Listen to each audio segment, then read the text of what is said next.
Kiran royal అనేవాడి గురించి మనం ఎంత తక్కువ మాట్లాడుకుంటే అంత మంచిది.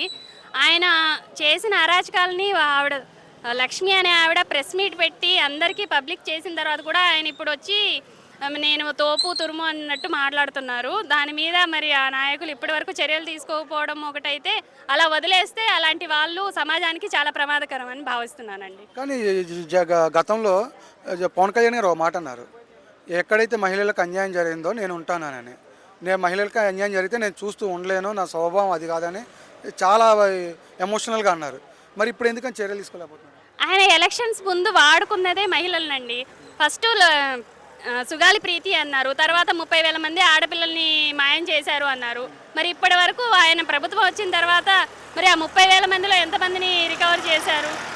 ఆ సుగాలి ప్రీతి కేసు ఎంతవరకు ముందుకు వచ్చింది? ఆవిడ పాపం వాళ్ళ మదర్ గారు వచ్చి ప్రెస్ మీట్ పెడితే ఆవిడ్ని వాళ్ళ సొంత పార్టీ ఎమ్మెల్యేతో మీరు వికలాంగురాలు అది ఇది అని చెప్పి మాట్లాడిచ్చారు. అది ఎంతవరకు సమంజసం?